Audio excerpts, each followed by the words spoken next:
গত বছর এই ময়দানে আসার 1 ঘন্টা আগে আমাকে রাস্তা থেকে আপনারা ফেরত দিয়েছেন।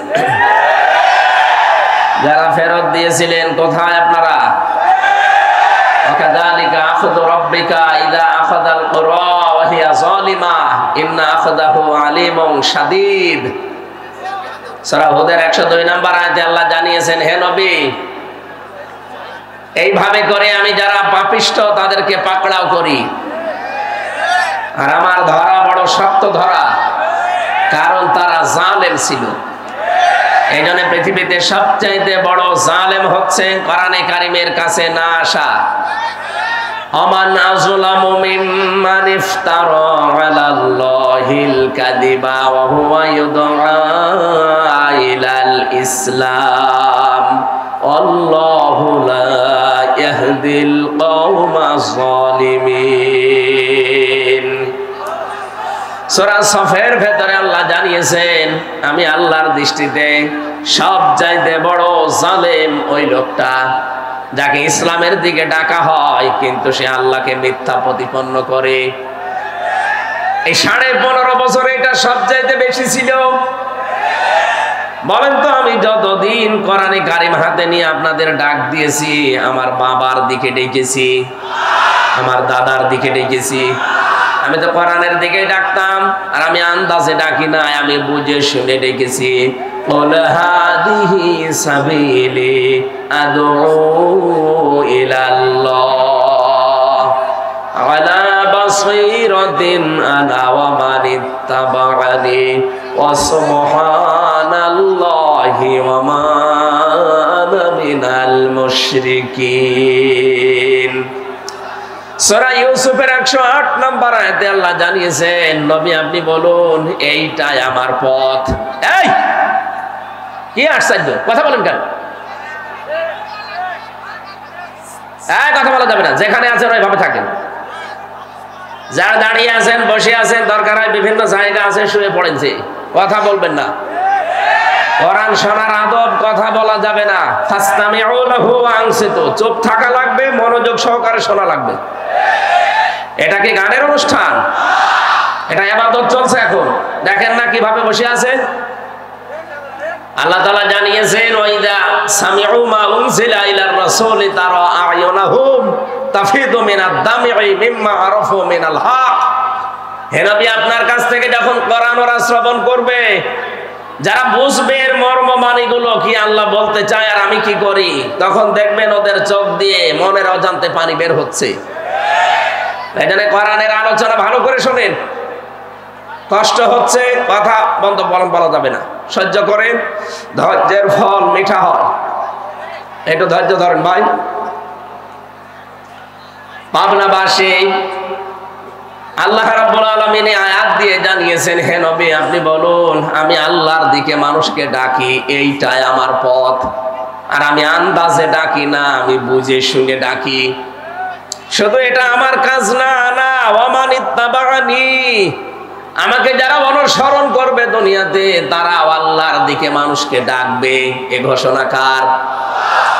বিশ্ব নবীকে দিয়ে আল্লাহ এটা বলিয়েছেন যে আপনি বলেন আপনার অনুসারীদের প্রথম কাজ তারা আল্লাহর দিকে ডাকবে। হ্যাঁ, আমি জানি আল্লাহর দিকে ডাকতে গেলে কোরআনে কারিম দিয়ে আপনি ডাকবেন, দেখবেন আপনার প্রতি বিপদ আপদ মুসিবত আসতে থাকবে। অলি রব্বিকা ফাসবির, আপনার রবের জন্য আপনি তখন ধৈর্য ধারণ করবেন। জোরে বলেন সুবহানাল্লাহ। সেই ধৈর্যটার সামনে নিয়ে আল্লাহ আমাদেরকে 3টা বছর ফাঁসির ওই কন্ডেম সেলের ভেতরে ওই জালেমরা রেখেছিল। আল্লাহ ধৈর্যও দিয়েছিলেন, কারণ 3টা বছর ওরা আমাকে যোগাযোগ করতেও দেয়নি। বাইরে কারা আছে কারা মরে গেছে আমি তাও জানতাম না, কারণ আমার মামলা দিয়েছে একটা ঠুনকো মামলা, অথচ রাখতো আমার এই মার্ডার মামলার আসামি যেখানে থাকে ওই কন্ডেম সেলের ভেতরে। খাওয়া দাওয়া ঠিক মতো দিত না, কষ্ট এত বেশি দিয়েছে। এমনিতেই মানুষ যোগাযোগ বিচ্ছিন্ন হয়ে গেলে লোকটা পাগল হয়ে যায়। আপনারা আয়না ঘর থেকে যারা বের হয়ে আসে বাস্তবে চেহারার দিকে তাকবেন, লোকটা কিন্তু এলোমেলো করে তাকায়। আমি বহু মানুষকে মাঠের নিচে পেয়েছিলাম যারা নিজের নাম পর্যন্ত জানে না। ও যে কয় বছর আছে ও নিজেও জানে না, এটা কোন বছর কোন মাস কি বার আজকে কয়টা বাজে, এমনকি ওর নাম কি ও তাও জানে না। বছরের পর বছর একটা মানুষ এভাবে পড়ে আছে কবরের মতো জায়গায়, কবর যেরকম ঠিক ওই রকম জায়গায়, এরপরও কবরে তো আর শিকল দিয়ে বাঁধা থাকে না, কিন্তু আয়না ঘরে আমি দেখেছি শিকল দিয়ে পা বেঁধে দিতে। এ কঠিন অবস্থায় মাঝে মাঝে কারারক্ষীদেরকে যারা যেত বলতাম, ভাই কোরআন শরীফ এনে দেন। ওনারা বলতো, আপনাকে আমরা বঙ্গবন্ধুর জীবনী এনে দেই। বঙ্গবন্ধু জীবনী পড়ে আমি করবো। এরপর ওরা দিত বঙ্গবন্ধুর আত্মজীবনী, বঙ্গবন্ধুর ছেলেবেলা, বঙ্গবন্ধুর চীন সফর। বাধ্য হয়ে শেষ পর্যন্ত একদিন বলেই ফেলেছিলাম যে ভাই আপনার কাজ পান না, বই নিয়ে আসতে বলি, তাফসিরের বই, কোরআনের বই, আর আপনি নিয়ে আসেন আল্লাহর ওলির জীবনী। আপনার যদি সাহস থাকে তা আপনি, আমি জেল থেকে বলছি অথবা আমি মেজর ডালিম বলছি আমার ফাঁসি চাই, এই বইগুলো একটু আইনে দেন। ওইসব বই পড়তে নেই। মাঝে মাঝে আমি খবর পাঠাতাম কারারক্ষীদেরকে দিয়ে। মাজলুম জননেতা, বাংলাদেশ জামাত ইসলামের কেন্দ্রীয় ভারপ্রাপ্ত সেক্রেটারি জেনারেল ছিলেন জনাব এটিএম আজহারুল ইসলাম, উনি আমার পাশের বিল্ডিং এ ছিলেন। ওনারে বলতাম, ওনার কাছে যে বলবেন আমির হামজা বই চেয়েছে তাহলে আপনাকে বই দেবে। উনি মাঝে মাঝে অনেকগুলো বই আমাকে পাঠাতেন। বিশেষ করে কারাগারে রাত দিন জায়নাবাল গাজালির লেখা, এটা আমি প্রায় 7 বার পড়েছি এই 3 বছরে। এটা পড়লেই জানো আমার জীবনের কষ্টগুলো এমনি অম্লান হয়ে যেত। তারা একজন মহিলা কি করেছে তারা ইসলামের জন্য, আর আমি একজন পুরুষ মানুষ। আলহামদুলিল্লাহ শুকরিয়া আদায় করছি, গতকাল আমাদের মুসলিম উম্মার একজন মাজলুম বোন ডক্টর হাফেজা আফিয়া সিদ্দিকা, জালেমদের কারাগার থেকে আল্লাহ তাকে কালকে মুক্তি দিয়েছেন। আলহামদুলিল্লাহ। ভাই কথা বলছেন, আমরা চাচ্ছি মাজলুম মানুষগুলো এই বাংলাদেশের জেল থেকে একে একে অনেকে বের হয়ে যাচ্ছে। বিশেষ করে আমি যাদের সাথে পরিচিত ছিলাম এই মানুষগুলোকে দেখলাম কিছুদিনের ভেতরে সরকার বের করে দিয়েছে মুক্ত জীবনে। জনাব লুৎফুজ্জামান বাবর একজন, গিয়াসউদ্দিন মামুন ভাই একজন, এরপরে মাওলানা জসিমউদ্দিন রহমানী একজন। সব মাজলুম। আমরা চাই এখান থেকে দাবি তুলতে, এই বাংলাদেশে এই মাজলুম জননেতা জনাব এটিএম আজহারুল ইসলামকেও মুক্তি দেওয়া হোক। এই কারা চান দেখি, লিল্লাহে তাকবীর।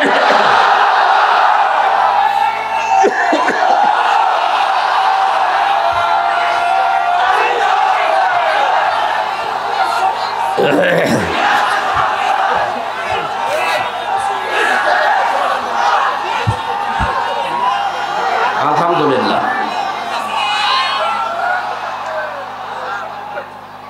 এই কথা বোঝা লাগবে, এ মুক্তি আমি এমনিতে চাইনি।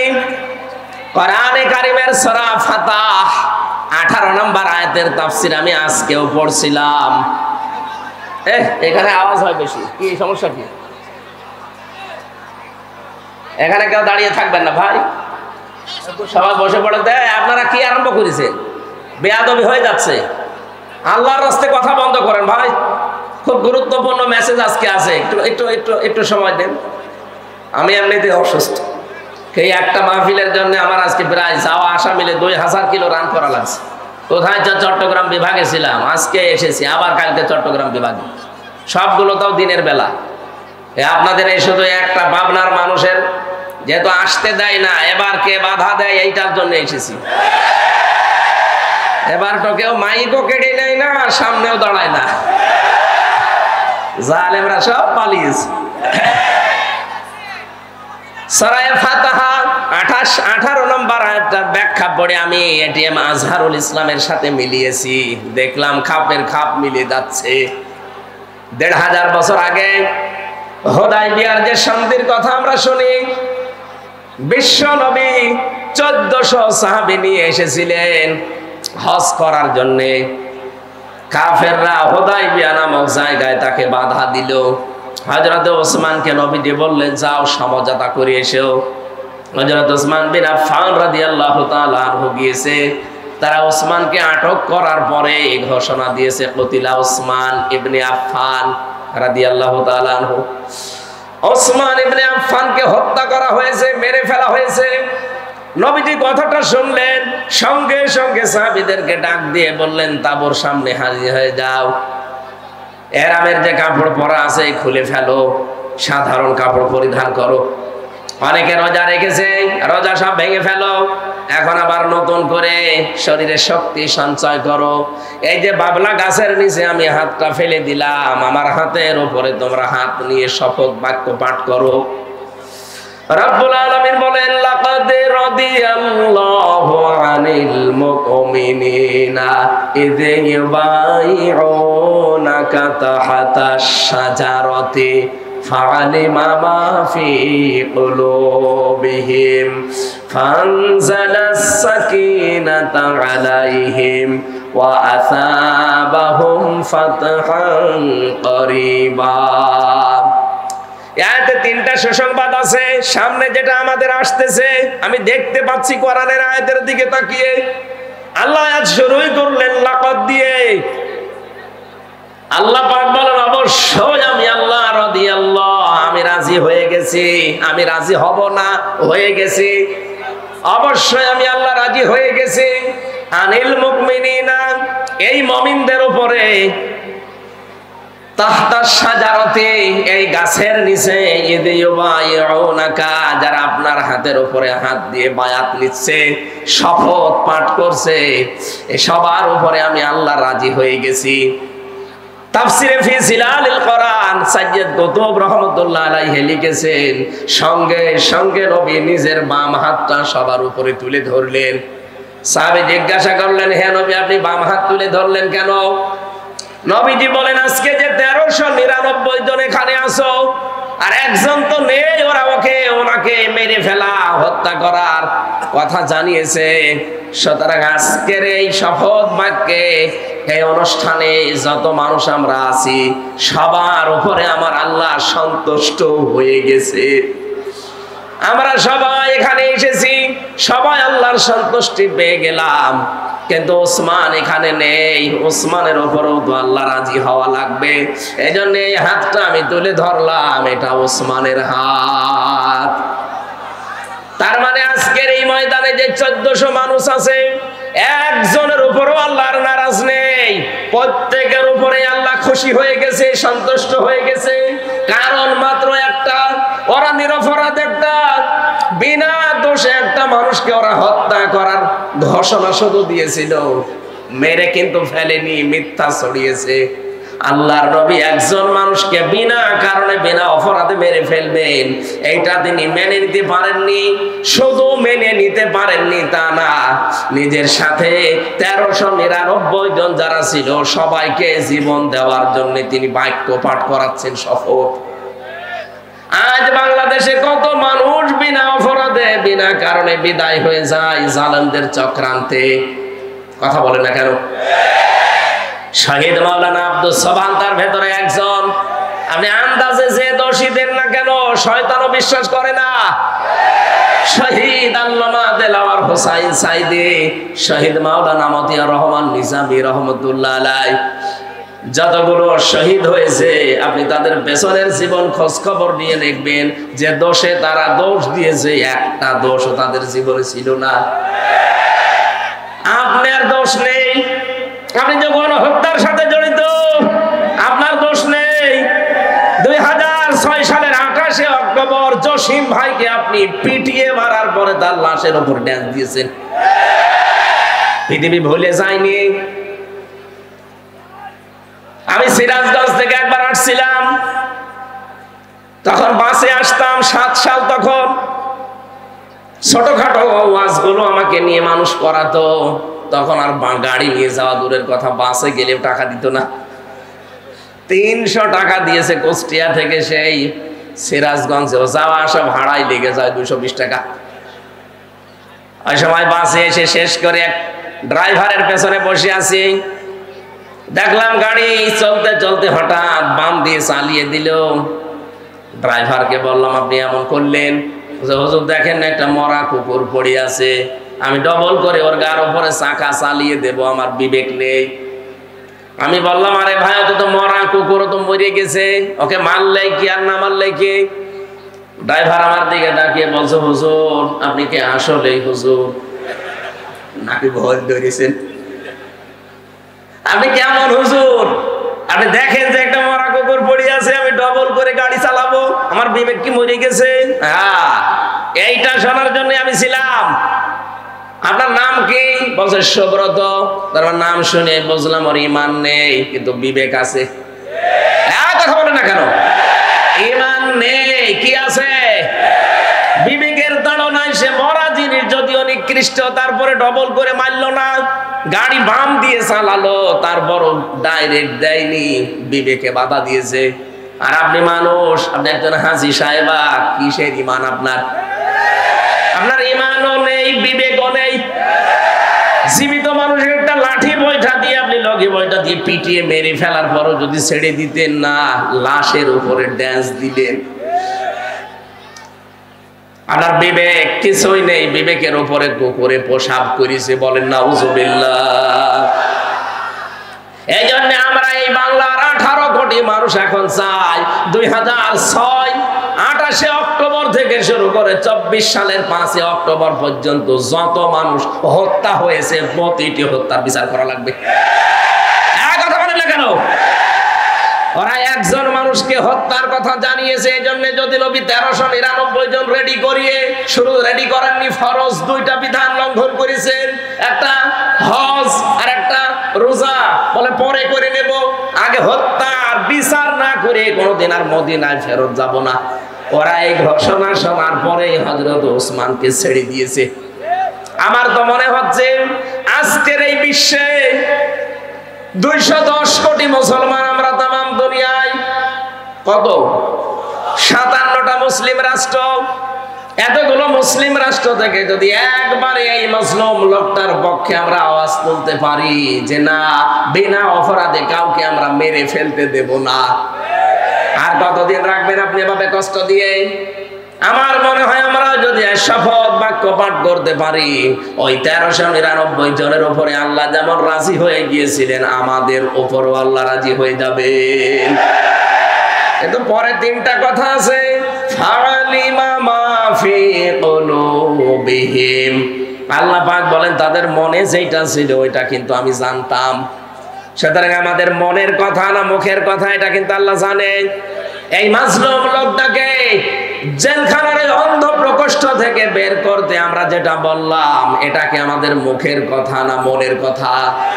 আরো জোরে বলেন। আল্লাহ বলেন মনের কথা যদি হয়, ফানজালাস সাকিনাতা আলাইহিম, তাদের উপরে আল্লাহর রহমত সাকিনা এটা নাজিল হবে, ওয়াসাবাহুম ফাতাহান করিবা, তাদেরকে একটা আচ্ছন্ন নিকটবর্তী বিজয়ের সুসংবাদ আল্লাহ দেবেন। এই আয়াত অনুযায়ী সামনে আমরা যেটা দেখতে পাচ্ছি, এই বাংলাদেশে মাজলুমদের পক্ষে থাকলে আল্লাহর সাকিনা পাওয়া যাবে, আল্লাহর সুনির্দিষ্ট বিজয় আমাদের সামনে আসবে। এই বিজয় আমরা দেখতে পাই না, দেখতে পাই তখন যখন দেখি অন্য ধর্মের মানুষেরা এই কথা জানায় যে 54 বছর আমরা বহু কিছু দেখেছি, শান্তি পাইনি, আমরা এখন দেখতে চাই এই দেশে আল্লাহর কোরআনে কারিমের বিধান কায়েম হয়েছে।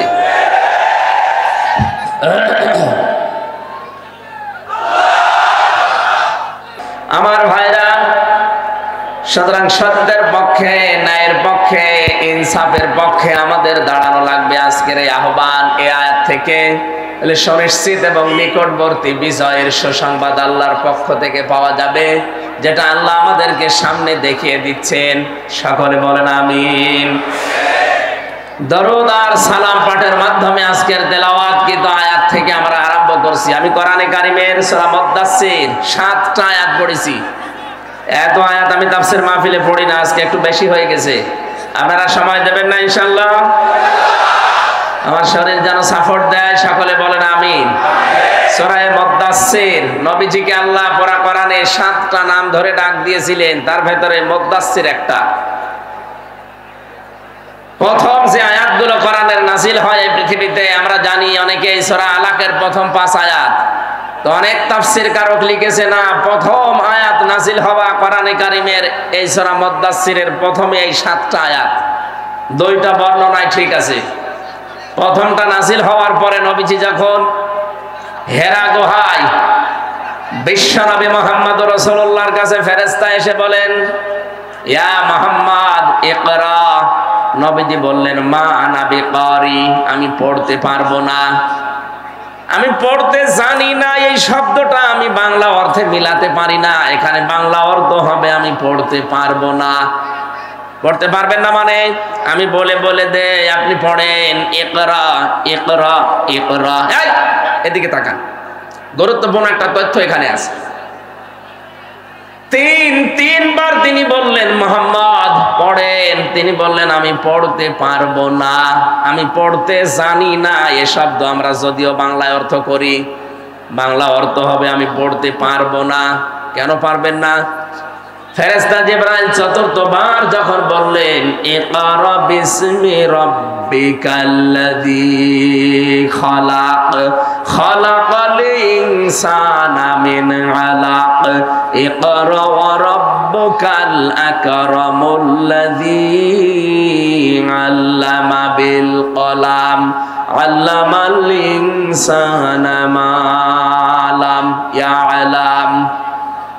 জিবরাইলের পড়া শেষ, এটা তাফসিরে হাক্কানি থেকে বলছি। সঙ্গে সঙ্গে নবীজি আরম্ভ করলেন বিসমি রাব্বিকাল্লাযী খালাক। জিবরাইল জিজ্ঞাসা করেছিলেন, নবী হে মুহাম্মদ, 3 বার আপনাকে আমি বললাম পড়তে, আপনি পড়লেন না। এবার আমি 5টা আয়াত পর পর তেলাওয়াত করলাম, আপনি যে আরম্ভ করে দিলেন। নবীজি প্রশ্ন ছড়ে দিলেন, ইয়া আখি জিবরাইল, হে ভাই জিবরাইল, বারবার আপনি আমাকে শুধু বলেন যে পড়ো পড়ো পড়ো, তে আমি কি পড়বো? আমি তো যার তার নামে পড়তে পারি না, আমি তো দরগার নামে দুর্গার নামে বাবার নামে পড়তে পারি না। যখন এই বলেছেন বিসমি রাব্বিকা, রবের নামে পড়েন, আমি কিন্তু আর দেরি করি নাই, এমনকি 1 আয়াতও পড়ি নাই, সঙ্গে সঙ্গে আপনার সাথে আমি 5 আয়াত পড়েছি। জোরে বলেন আল্লাহু আকবার। এখান থেকে নবীজি তার উম্মতদেরকে কিয়ামত পর্যন্ত শিক্ষা দিতে চাইলেন, আমার উম্মতেরা পৃথিবীতে যদি লেখাপড়া করতে হয় এই পৃথিবীর কারো নামে পড়া জায়েজ নেই, পড়তে হবে কার নামে? আরো জোরে বলেন কার নামে? পাবনা দারুল আমান ট্রাস্টে পড়া হয় কার নামে? বাংলাদেশে বহু প্রতিষ্ঠান আছে যেখানে আল্লাহর নামে পড়া এখনো আরম্ভ হয়নি, যেখানে বাবার নামে পড়া হয়। না, আমরা যারা দায়িত্বে আছেন, শিক্ষা মন্ত্রণালয়ে যারা দায়িত্বে আছেন, তাদেরকে আমরা 96% মুসলমানের দেশে ওদের তো আহ্বান জানাচ্ছি, শিক্ষা ব্যবস্থা আল্লাহর নামে পড়া আরম্ভ করা লাগবে। আপনারা এই দাবির পক্ষে আছেন না? বলেন। শুনলাম 154টা এখনো পর্যন্ত এই দেশে মাদ্রাসা লাইনে যারা আছে তাদের এই প্রতিষ্ঠানগুলো এখনো পর্যন্ত কার্যকর ভূমিকায় যায়নি। বিশেষ করে শিক্ষার দায়িত্বে যারা আছেন,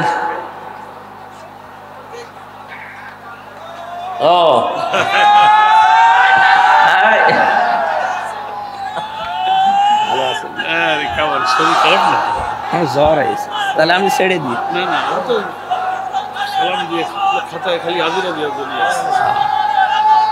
বসেন।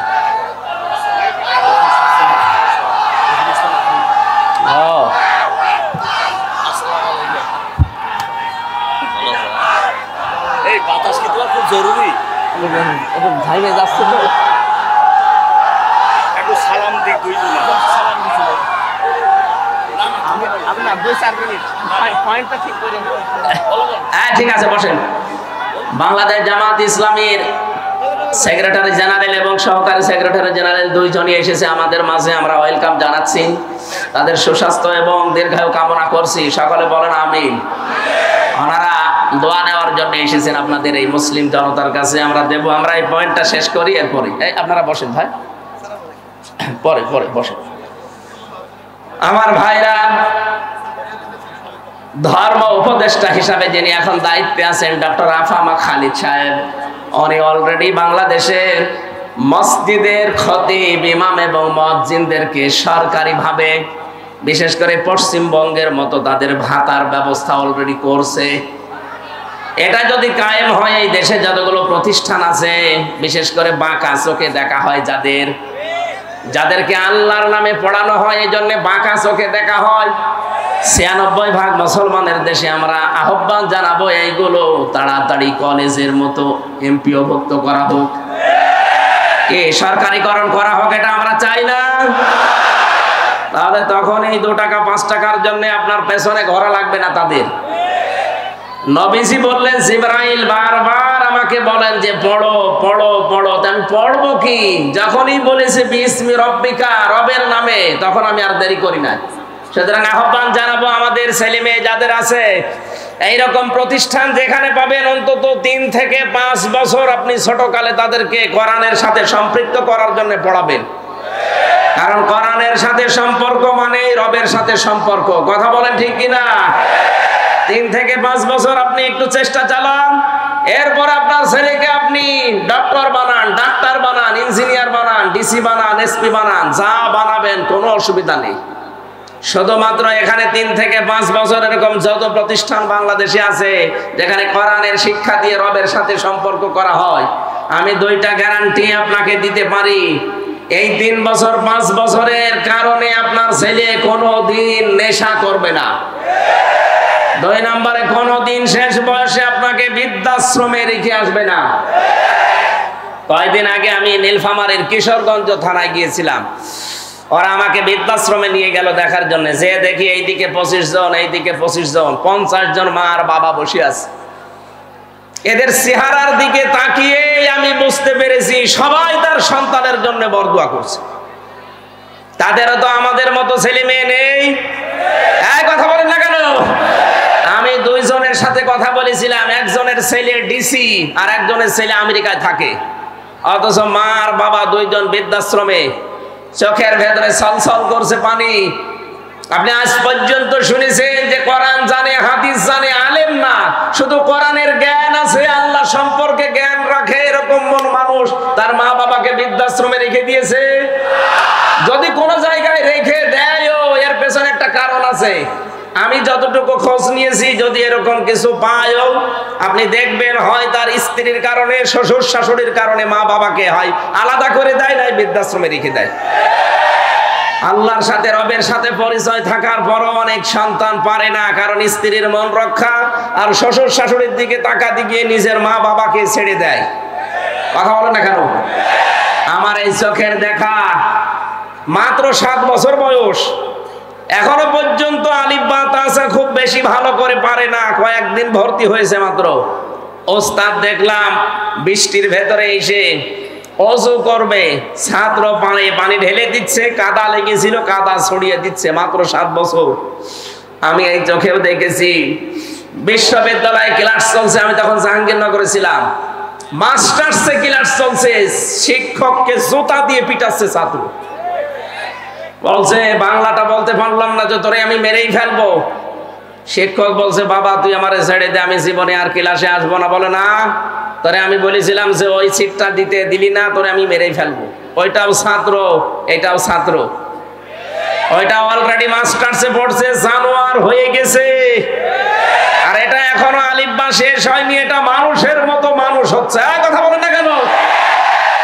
এই জন্য আহ্বান জানাচ্ছে, রবের নামে পড়া আরম্ভ করা লাগবে। রবের সাথে আমাদের পড়ার পরিচয় নেই, এই জন্য আমরা অনেক জায়গায় যাওয়ার পরেও দেখি না, কাঙ্ক্ষিত মানের মানুষ আমরা হতে পারছি না। এই জন্য ইন্নাল্লাযীনা আমানু ওয়া আমিলুস সলিহাত, সারা জীবনে আয়াতের ব্যাখ্যা শুনিয়েছে, যারা ঈমান আনে আর নেক আমল করে। না, সালেহ শব্দের শাব্দিক অর্থ শুধু নেক নয়, শুধু সৎ নয়, সালেহ মানে যোগ্য। সালেহ মানে কি? আমরা যারা বলি আল্লাহর আইন চাই, সৎ লোকের শাসন চাই, সৎ হওয়া লাগবে এবং লোকটাকে যোগ্য হওয়া লাগবে। বহু মানুষ আমরা সৎ দেখেছি এই দেশে, দেখতে তো ভালোই লাগতো, মনে এসেছে দরবেশ, কিন্তু এত বড় অসৎ মানুষ বাংলাদেশে আর নেই। এই কথা বলে না কেন? আমি নিজে দেখেছি, আমার মাথায় যখন দড়ি দিয়ে কোর্টের বারান্দা নিয়ে যাচ্ছিল, এই দরবেশ বাবা আমার সামনে ছিল। উনি ম্যাজিস্ট্রেটের কক্ষে প্রবেশ করলো, করে কি যেন বলে আসলো, আসার পরে আমারে দেখে উনি হাসি দিল। হাসি দেওয়ার পরে এটাই জানিয়ে চোখ টিপ দিয়ে এইটাই জানাতে চেয়েছে যে দেখেন কেমন লাগে। আজ যখন দরবেশকে এই দাড়ি কাটা অবস্থায় নিয়ে যায়, আমারও মাঝে মাঝে মনে হয় ওনার ওই কথাটা, দেখ কেমন লাগে। যদিও এটা আমি মন থেকে বলি না, বিপদে পড়লে আসলে উপহাস করা ঠিক না, কিন্তু ওনারা যা করেছে আল্লাহ মনে হচ্ছে উল্টিয়ে ওইটা ওনাদের উপরে ফেলিছে। গতকালকে আমি রাতের বেলা ছিলাম চাঁদপুরের ফরিদগঞ্জ। ওই জায়গায় যেই মহিলা এতদিন পর্যন্ত আওয়াজ দিত যে ফিটনেস বিহীন বিএনপি, লাইসেন্স বিহীন জামাত, আল্লাহ ওনারে পুরা কথাটা উল্টিয়ে ওনার শরীরের উপরে আজ লাগিয়েছে। ওনার শরীরের কোনো ফিটনেস নেই, আর ওনার লাইসেন্স তো শেষ। কথা বলছে না কেন? আমি তো আর রাজনৈতিক নেতা না, রাজনৈতিক কথা বলবো, ইঙ্গিত দিলাম। দুনিয়াতে যে যা করছেন ওইটা কিন্তু আল্লাহ উল্টিয়ে আপনার উপরে ফেলে দেবে। এখানে এমন কিছু করবেন না। সালেহ মানে কি বলছিলাম যেন? যজ্ঞ। জোরে বলেন কি? এই জন্য এই যজ্ঞ করে করে তুলতে হলে এই দেশে যারা কাজ করছে মানব জাতির পেছনে, আপনি তাদের কাছে থাকবেন। কারা কাজ করছে আপনার বিবেক আছে, আপনি দেখে নিন। যারা ছোটবেলা থেকে গড়ে তুলতে চায় আপনার সন্তানকে, আপনার ছেলেকে, আপনার মেয়েকে, আমি যেহেতু এখনো পর্যন্ত এরকম বয়সে আছি, এজন্য আমার এই চোখে আমি যা দেখতে পাচ্ছি তাই আপনাকে শোনাচ্ছি। যারা মানুষকে সৎ এবং যোগ্য করে গড়ে তুলতে চায়, আপনার ইমানি দায়িত্ব হবে এখন আপনার ছেলে মেয়েকে ঠিক তাদের কাছে নিজে হাত ধরে দিয়ে আসা। নয়তো শেষ বয়সে আপনাকে বৃদ্ধাশ্রমে থাকা লাগবে, অথবা আপনার ছেলেকে দেখবেন বিভিন্ন নেশা ভান করে আপনার সামনে এসে উল্টাপাল্টা গালিগালাজ করছে। আল্লাহ আমাদেরকে হেফাজত করুন। আমরা বিশ্বনবী বাড়িতে আসলেন, খাদিজাতুল কুবরাকে বললেন আমাকে ঢেকে দাও। হযরতে খাদিজা ওই দিন তাকে সেই কয়টা কথা বলেছিলেন গুরুত্বপূর্ণ ছিল। প্রথম, ইন্নাকা লা তাসিলুর রাহিমা ওয়া তাহমিলুল কাল্লা ওয়া তাকসিবুল মা'দুমা। হে আমার স্বামী, হে কাসেমের পিতা, আপনি ভয় পাবেন না। কোন জ্যেষ্ঠ জিন পরি এগুলো আপনাকে ভয় দেখাতে পারে না, কারণ এই পৃথিবীতে আপনি মানুষের সম্পর্ক রক্ষা করে চলেন। পাবনাবাসী হযরতে খাদিজাতুল কুবরার এই কথা থেকে প্রতীয়মান হয় যে মানুষ আমরা দুনিয়াতে মানুষের সম্পর্ক ঠিক রাখতে পারি, বিশেষ করে আত্মীয়তার সম্পর্ক, রক্তের সম্পর্ক, দলীয় সম্পর্ক, জনগণের সম্পর্ক, এগুলো যারা এই পৃথিবীতে আমরা ঠিক রাখতে পারি, তাদের ভেতর থেকে যত রকমের ভয় আছে আমার আল্লাহ নিজের পক্ষ থেকে দূর করে দেন। বলেন সুবহানাল্লাহ। এই কথাটা জানাতে এই রজব মাসে বিশ্ব নবীকে এখান থেকে লক্ষ লক্ষ মাইল দূরের পথ, 27টা বছর তাকে আল্লাহ নিজের কাছে রেখে মাত্র 14টা জিনিস যে তাকে শিখিয়েছিলেন, তার প্রথম নাম্বারে এই সম্পর্কটা রব্বুল আলামিন তাকে জানিয়ে দিলেন, ক্বাযা রাব্বুকা আল্লা তা'বুদু ইল্লা ইয়্যাহু ওয়া বিল ওয়ালিদাইনি ইহসানা। খুব ভালো করে শুনবেন। 53টা বছর, 40 বছরে তিনি নবুয়ত পাওয়ার পরে 13টা বছর জুলুম, অত্যাচার, নির্যাতনের স্টিম রোলার তার উপরে চলছে। তিনি 3 বছর শিয়াবে আবি তালিবের 3টা বছর তিনি জেলখানায় ছিলেন। এই কঠিন পরিস্থিতির পরে আমার আল্লাহ তাকে সুসংবাদ দিলেন, হে নবী, আপনাকে আমি সামনে একটা কল্যাণময় রাষ্ট্র পরিচালনার দায়িত্ব দেব। এই জন্য যেদিন হিজরত করার সময় তাকে আল্লাহ নিজে শিখিয়ে দিয়েছিলেন, মিল্লাদুনকা সুলতানান নাসীরা। হে নবী, আপনি এই কঠিন মুহূর্ত পার করবেন। আজকে চারিদিকে 24 জন কাফের আপনাকে ঘিরে রেখেছে। আপনার বাড়ি এখান থেকে পথও সেরকম না, বিশাল কঙ্কটারণী, কঙ্কটা কাঁটাযুক্ত এরকম কঠিন একটা পথ আপনাকে পাড়ি দেওয়া লাগবে, প্রায় 600 কিলোমিটারের মতো, 450 মাইল। এই বিশাল পথ পাড়ি দিয়ে যেখানে যাবেন ওই জায়গায় আপনার সব লোক আপনার পক্ষে না। এই বিশাল কাজ কারবার গুলো করার পর একটা রাষ্ট্র আপনাকে আমি আল্লাহ উপহার দেবো। এই জন্য দোয়াটা আপনি আমার কাছে করেন।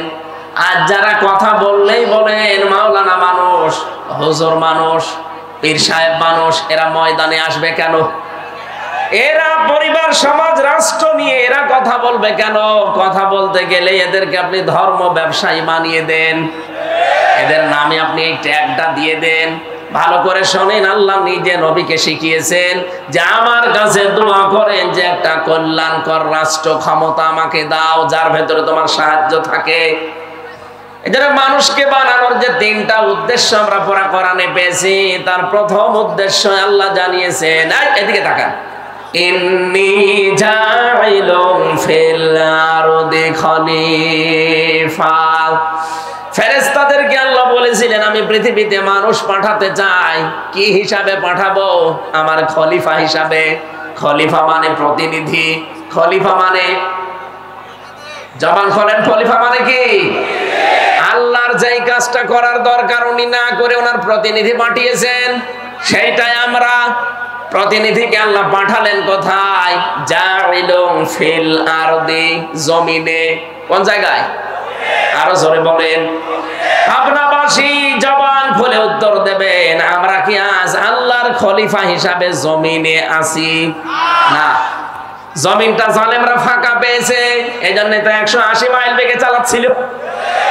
হঠাৎ আমরা যখন জমিনে খানকা থেকে, মাজার থেকে, বিভিন্ন মাদ্রাসা থেকে, মসজিদ থেকে, বিভিন্ন ঘর বাড়ি থেকে যখন জমিনের ভেতরে এসে দাঁড়িয়েছি, জালেমরা তখন অলরেডি পালিয়ে গেছে। জমিন এখন ফাঁকা। এই মুহূর্তে আল্লাহর খলিফাদের কাজ হবে তার খেলাফতে জমিনে কায়েম করা। 3টা উদ্দেশ্যের কথা বলছিলাম, তার প্রথম এইটা। রব্বুল আলামিন বলেন, ফেরেশতারা আমাকে জিজ্ঞাসা করছিল, আল্লাহ তুমি কি এদেরকে তাসবিহ তাহলিল জিকির আজগারের জন্য বানাবে নাকি? আল্লাহ সাফ জবাব দিয়েছেন, না, তাসবিহ তাহলিল জিকির আজগারের জন্য আমি খলিফা দুনিয়ায় পাঠাবো না। আমি জমিনে খলিফা পাঠাতে চাই আমার আইন প্রতিষ্ঠা করার জন্য। বলেন মারহাবা। আল্লাহর যে উদ্দেশ্য, সেই উদ্দেশ্য যারা সফল করতে চায় তারাই আমার আল্লাহর আসল বান্দা। আপনি রহমানের বান্দার যে 13টা গুণ পাবেন সূরা ফুরকানের ভেতরে, তার ভেতরে এইটা আছে। রহমানের বান্দা তারা যারা এই জমিনে আল্লাহর বিধানকে, এই ফুরকানকে কায়েম করার জন্য যারা চেষ্টা চালায়। এই বাংলাদেশে যত মানুষ এখন আমরা বাস করছি, একটা খুশির সংবাদ বলছি, আগস্টের 5 তারিখের আগ পর্যন্ত এই দেশে মাত্র 100 জনের 15 জন মানুষ খেলাফতের এই দায়িত্বের ঘোষণা দিত। কত? এই ছেলে, আরে ডিস্টার্ব করে কাজের ভেতরে। আপনারা এত জরুরি এখানে আসা, পিছিয়ে বসা যাচ্ছে না? পিছিয়ে বসেন, বসেন, পিছিয়ে বসেন।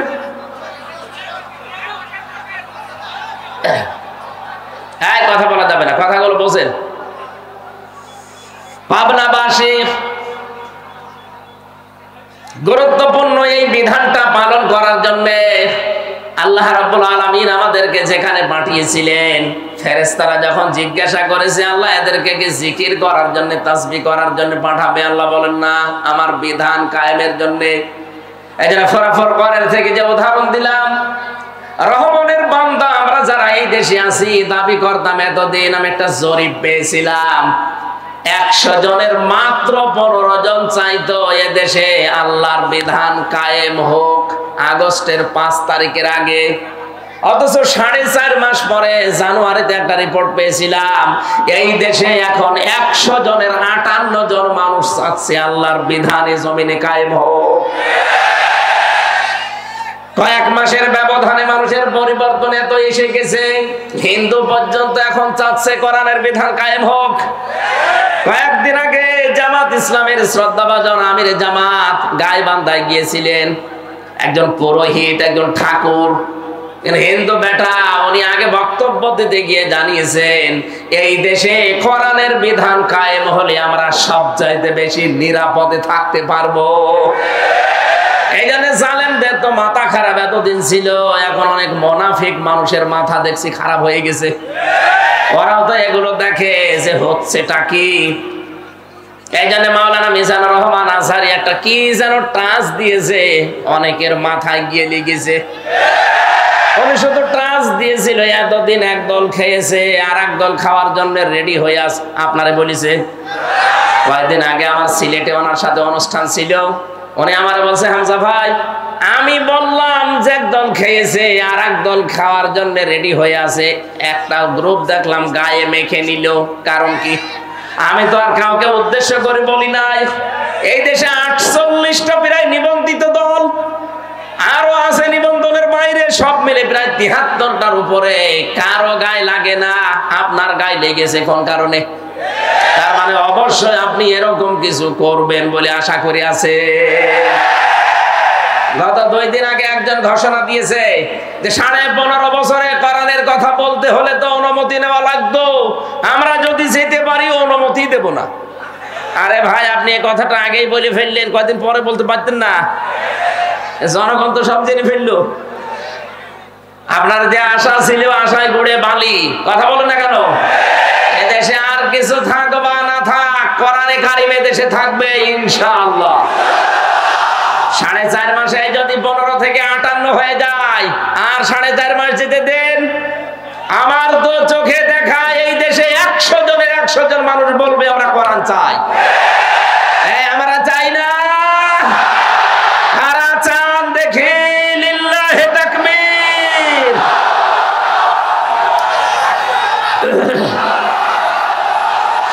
আলহামদুলিল্লাহ ভাই।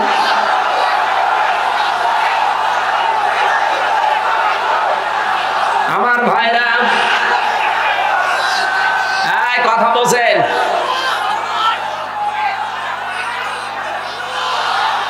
কোরআনে কারিমের এই বাতাস আমি বাংলাদেশের 630টা থানায় আমার কম বেশি যাওয়া হয়ে গেছে।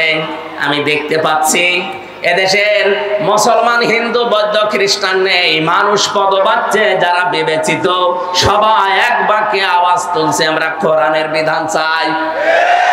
কিছু ক্যান্সার আছে, এরা হয়তো মাথা খারাপ, এ কারণে বলছে কিছু চাই না, আগে থালা দেন। থালা কি করবেন? আমরা আহ্বান জানিয়েছি একেবারে স্পষ্ট ভাষায়, যারা দায়িত্বে এখন আছেন সংস্কার করেন খুব তাড়াতাড়ি, সম্মানজনক একটা সময় নিয়ে সংস্কার করে তাড়াতাড়ি নির্বাচন দিয়ে নির্বাচিত সরকারের হাতে দেশটা তুলে দেন। তাহলে এই দেশ নিয়ে আপা সহ যারা পালিয়েছে কেউ আর ষড়যন্ত্র করার সুযোগ পাবে না। কিন্তু সংস্কার না করে আমরা নির্বাচন করতেও চাই না, হতেও দেব না। কারণ আগে দিনের ভোট রাতে হয়ে যাবে। কথা বলেন ঠিক কিনা? দিনের ভোট রাতে হয়েছে, এটা কি ওয়াজ করা লাগবে? যারা করেছে আমার সাথে, এরকম একজন ওসি ছিল জেলখানায়, সে আমার নিজে বলেছে যদি আমরা দিনের ভোট রাতে করেছি। সুতরাং আমরা চাই 1628 জন এরকম চেয়ারে যারা বসে আছেন, এগুলো সব জালেমদের দোসর অথবা নিজেরা জালেম। কথা বলেন না কেন? এরা এই তিনটা টার্মে এই জালেমা জালেমদেরকে এরা টিকিয়ে রাখার জন্য সর্বাত্মক চেষ্টা চালিয়েছে। আমরা চাই খুব তাড়াতাড়ি ওদেরকে চেয়ার থেকে নামিয়ে এই 15.5 বছরে যারা বৈষম্যের শিকার ছিল তাদেরকে চেয়ারে বসান। এই কথা বলেন না কেন? নয়তো এভাবে যদি আবার আমতা করে দিয়ে দেওয়া হয়, একবারে ডিক্লিয়ার দিয়ে দেবে 154 জন, দিনের ভোট রাতে হয়ে যাবে আগে যা ছিল তাই। তাহলে তো ওরাই থাকা ভালো ছিল। এক লোক বিবাহ করার পরে বাসর রাত্রে এখনো স্ত্রীর কাছে যায়নি, শাশুড়ি এসে বলছে বৌমা কি করবা জানি না, আমার কিন্তু নাতি চাই। বলছে মা আপনি সময় দেবেন না। ননদ যে বলছে ভাবি কি করবা জানি না, আমার কিন্তু ভাতিজা চাই। দাদি শাশুড়ি গিয়ে বলছে কি করবা জানি না, আমাদের কিন্তু পুতি চাই। স্বামী এবার এসে বলছে বউ ঘুমিয়ে পড়ো, কিন্তু আমার বেবি চাই। স্ত্রী বলছে দাঁড়ান, আপনার কি সব পাগলের বংশ? এখনো বাসরই হয়নি, এখনো বাসর হয়নি, এরপরে এর ভেতরে আপনার মা এসে চায় নাতি, আপনার দাদি এসে চায় পুতি, আপনার বোন এসে চায় ভাতিজা, আর আপনি যে এসে চাচ্ছেন বেবি।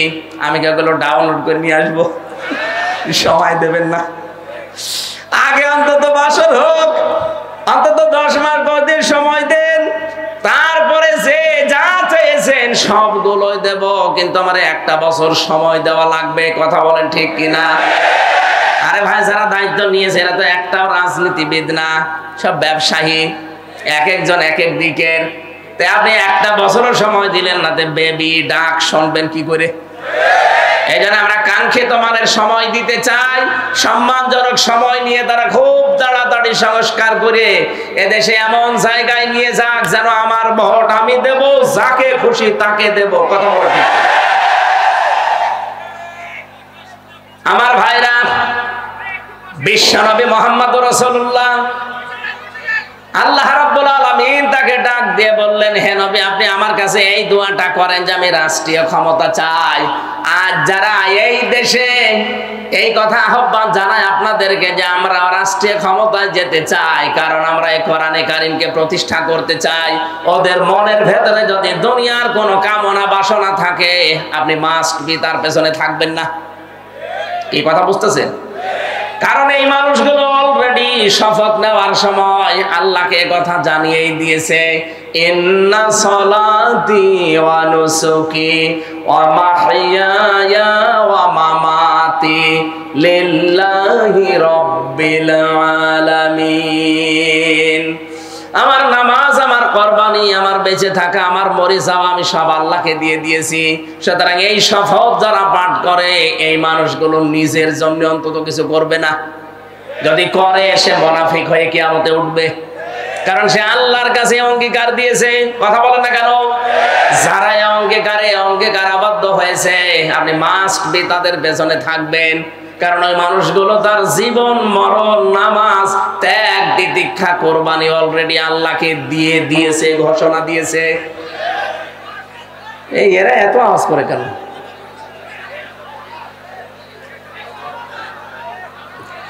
কিছু মানুষকে জ্ঞানজাম করার জন্যই আসে নাকি? ওখানে বসা যায় না, ওই জায়গার কি সমস্যা? বসা যায় না ওখানে? কি সমস্যা? কি স্বেচ্ছাসেবক নেই, হাতে কিছু নেন না কেন?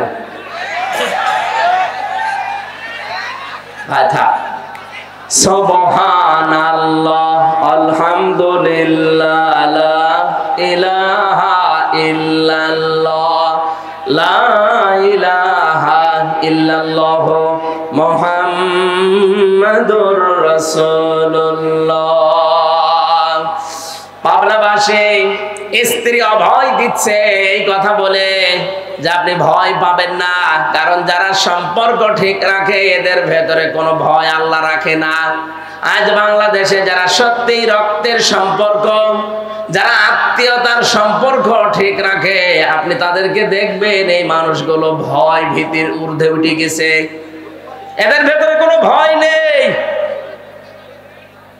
নবীজিকে 2 নম্বরে হযরতে খাদিজা বলেছিলেন, তাহমিলুল কাল্লা, আপনি ভয় পাবেন না, আপনি তো মানুষের বোঝা বহন করেন, দুঃখের বোঝা, কষ্টের বোঝা, ঋণের বোঝা, আপনি এগুলো বহন করে দেন। এই দেশে যারা মানুষের বোঝাগুলো কাঁধে নিয়ে কষ্ট সহ্য করে নিজে কিন্তু অন্যকে বুঝতে দেয় না, আপনি দেখবেন তাদের ভেতর থেকে আল্লাহ বিভিন্ন ভয় দূর করে দিয়েছে।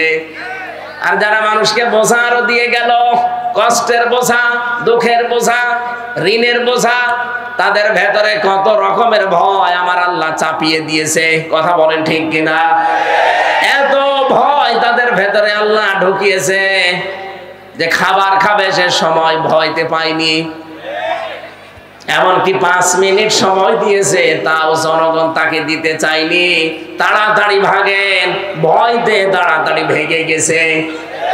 আমরা যদি আজ দুঃখের বোঝাগুলো দিয়ে না যেতাম, এই যে 2732 জন মানুষ মারা গেল, 2780 জনের উপরে এখন বিভিন্ন অঙ্গ প্রত্যঙ্গ হারিয়ে হাসপাতালে কাতরায়। এরা পরিবারের জন্য, সমাজের জন্য, দেশের জন্য বিশাল বোঝা। এই বোঝাটা যিনি দিয়ে গেলেন, আপনি না দিলেও পারতেন। আপনি যদি আগেই বলতেন ঠিক আছে আমি ছেড়ে দিলাম, তাহলে এই বোঝাগুলো বাংলাদেশে হয় না। কথা বলেন ঠিক কিনা? নিজে তো চলে গেলেন এই বোঝাগুলো দিয়ে গেলেন কোন কারণে? কত কোটি কোটি টাকা ঋণের বোঝা দিয়ে গেলেন। এই দেশে বিভিন্ন জিনিসের দাম কমা দূরের কথা আরো বাড়তেছে, কারণ এই শয়তানদের ঋণের বোঝার কারণে। একজন বেগম পাড়া বানিয়েছে, সাহেব পাড়া বানিয়েছে, এক দরবেশই ৩৬,০০০ কোটি টাকা মারিং কাটিং করিস। বাকি যেগুলো দরবেশ না ধরবেশ, ওরা যে কি করেছে আল্লাহ জানে, আর ওরা জানে। এই জন্য দেশটা আবার দাঁড়াবে আমার মনে হয় খুব তাড়াতাড়ি। যারা দায়িত্বে আছেন, বাইরে যত টাকা এই শয়তানরা পাঠিয়েছে, টাকাগুলো আবার তাড়াতাড়ি ফেরত নিয়ে আসেন। কিভাবে করা লাগবে আপনারা জানেন, করেন। এই দেশটা আবার দাঁড়িয়ে যাবে ইনশাআল্লাহ। এই দেশে 18 কোটি মানুষকে আমরা শুধু মানুষ না, 18 কোটি জনসম্পদে পরিণত করতে চাই। কয়েকদিন আগে এক পাইলট আমারে বলছিল, ওই দিন আমি মৌলভীবাজার যাচ্ছিলাম, বিভিন্ন রকমের জিনিস যখন দেখতে দেখতে যাচ্ছিলাম হেলিকপ্টারে, উনি আমারে বলছে হুজুর এই যে এই ফ্যাক্টরিগুলো, এগুলো যদি কায়েম করা হতো, এদেশে 36 লাখ যুবক এখন বেকার, এদের কর্মসংস্থান গুলো তৈরি হলে দেশটা তো দাঁড়িয়ে যেত। কিন্তু এই জালেমেরা টাকা পয়সা গুলো সব পাচার করে এই দেশটাকে ফোকলা বানিয়ে ফেলেছে। আরে ভাই, আপনি বাইরে পাচার করে কি করলেন? এখন তো ভোগও করতে পারেন না। আমি কয়েকদিন আগে মালয়েশিয়া গিয়েছিলাম, সাহেব পাড়া বানিয়েছে, শয়তানরা থাকতে পারে না, হোটেলে থাকে। যে হোটেলে উঠলাম দেখে 2 শয়তান বসে আছে। কি এখানে? বলছো হুজুর আমরা আগে পালিয়েছি। কেন সাহেব পাড়ায় থাকবেন না? না, ওখানে থেকে মায়ের খাবো। এদেশেও বাংলার জনগণ আছে, ওই ঘর তালা লাগানো, যদি জানে যে এখানে আমি আছি পিটিয়ে আমার ভক্ত বানিয়ে ফেলবো। এমনিতে ভয়গুলো আল্লাহ ঢুকিয়ে দেয়নি, কারণ আপনি মানুষকে বোঝা দিয়ে গিয়েছেন এই দেশে। এক কথা বলেন না কেন? আমরা যেন আগামীতে এই দেশে কারো উপরে বোঝা দিয়ে না দেই। অনেক মানুষ এখনই বোঝা দেওয়া আরম্ভ করে দিয়েছে। একজনের কাছে চাঁদা চাইলে তার উপরে এটা বোঝা না। আজকে একজন দিয়েছে, আগে দিতাম 500 টাকা, এখন ধরছে 700 টাকা। কিছু কিছু মানুষ এত চালাক, বলছে কি 12:30টার সময় আমি চাঁদা চাইলাম নারায়ণগঞ্জের বন্দরে, এ গোয়েন্দারা টের পেল কি করে? আরে ভাই 12:30টা, আমি রিমান্ডে থেকে ওদের মেশিং দেখেছি। এটা যেহেতু ওপেন বলা, তারপরও ঠিক না, আমি হাসতে করে বলছি মুখ সরিয়ে। আপনি 12:30টায় চাঁদা চাইতে চান মনে করছেন কেউ জানে না? কি মেশিং নিয়ে বসে আছেন জানেন? আপনি পায়খানার ভেতরে বসে কি করেন তা ওরা দেখতে পায়। গোয়েন্দারা নখদ অর্পণে রেখেছে দেশটা, শুধু দেখতে চাচ্ছে কে কি করে। আগস্টের 5 তারিখের পরে অনেকে যা আরম্ভ করেছেন, আপনি নিজের পায়ে নিজে কোড়াল মারছেন। ওরা কিন্তু দেখতেছে আসলে কে কেমন দেশটাকে ভালোবাসে, জনগণকে ভালোবাসে। ওদের বোঝা আমার মনে হয় প্রায় হয়ে গেছে। আপনারা যা করছেন একটা মাজলুম দলের উপরে, আর একটা মাজলুম দল, এই 17 দল বাদ দিয়ে 14 দল বাদ দিয়ে যা ছিল এই দেশে সব মাজলুম। সুতরাং এই মাজলুম দলটাকে ডোবানোর জন্য অনেকেই কিন্তু উঠে পড়ে লেগেছে। কেউ কেউ আলেমের বিরুদ্ধে লিখেছে, কেউ এই দলের বিরুদ্ধে লিখেছে। এই জন্য আপনাকে আমরা আহ্বান জানাই, যারা দায়িত্বে আছেন এই ক্যান্সার গুলোকে বাদ দিয়ে দেন। এই আয়াতের ভেতরে আমরা যেগুলো পড়েছিলাম, এখানে বাংলাদেশের কিছু মানুষের চরিত্রের মিল আছে। ওই জামানায় নবীজি কোরআন প্রচার আরম্ভ করলে ওলীদ বিন মুগীরা নবীজিকে 5টা নাম দিয়েছিল তার সভাসদ বর্গের কাছে। কয়টা? বলেন বলেন। 1 নম্বরে নবীকে সেই লোকটা বলেছে জাদুকর, 2 নম্বরে বলেছে কবি, 3 নম্বরে বলেছে পাগল, 4 নম্বরে বলেছে গণক, 5 নম্বরে একেবারে সর্বনিকৃষ্ট বলেছে মোহাম্মদ মিথ্যাবাদী। বলেন নাউজুবিল্লাহ। রাব্বুল আলামিন বলেন না, তুমি যে 5টা নাম দিলে, তোর এই 5টা নামের জবাবে আমি আমার নবীকে আরো 5টা গুণ বাড়িয়ে দিলাম। ইয়া আইয়ুহান নাবিয়্যু ইন্না আরসালনাকা শাহিদাও ওয়া মুবাশশিরাও ওয়া নাযীরা ওয়া দা'iয়ান ইলাল্লাহি বিইذনিহি ওয়া সিরাজাম মুনীরা। সূরা আহজাব 44, 45, 46 নম্বর আয়াত। 45 নম্বর 46 নম্বর আয়াতে আল্লাহ নিজে জানিয়েছেন ওরা গালি দেয় আপনাকে 5টা, আমি আল্লাহ আপনার গুণ আরো 5টা বৃদ্ধি করে দিলাম। হে নবী, আপনাকে আমি পাঠিয়েছি শাহিদা, সাক্ষীদাতা হিসাবে, আপনি সত্যের সাক্ষ্য তুলে ধরবেন। 2 নম্বরে আপনি সতর্ককারী, আপনি সুসংবাদদাতা, আপনি আল্লাহর দিকে আল্লাহর অনুমতি ক্রমে ডাক নেওয়ালা। 5 নম্বরে আপনি উজ্জ্বল প্রদীপ। এই 5টা নাম আল্লাহ ওয়ালিদ বিন মুগিরা এই নামগুলো দেওয়ার পরিপ্রেক্ষিতে আল্লাহ নিজে দিয়েছেন। বলেন সুবহানাল্লাহ। এখন নবীজি নেই, নবীর ওয়ারিসদেরকে আজ যারা চিন্তা ভাবনা করে করে নতুন নতুন নাম দিচ্ছেন, এই যে এই আয়াতে আছে ইন্নাহু ফাক্কারা ওয়া কদ্দারা ফাকুতিলা কাইফা কদ্দারা সুম্মা কুতিলা কাইফা কদ্দার। রব্বুল আলামিন বলেন বহু চিন্তা ভাবনা করে নবীর বিরুদ্ধে এই কথাগুলো দাঁড় করিয়েছিল যে নবীজি গণক, নবীজি জাদুকর, নবীজি কবি, নবীজি পাগল, নবীজি মিথ্যাবাদী। কত নিকৃষ্ট চিন্তা ভাবনা তার। 1500 বছর আগে ওয়ালিদ বিন মুগিরা নবীকে গালি দিয়ে অভিশপ্ত হয়েছে। আল্লাহ বলেন কুতিলা ফাকুতিলা, সর্বনাশ হয় লোকটার জন্য। কাইফা কদ্দারা, কি করে এই চিন্তা তার মাথায় আসলো।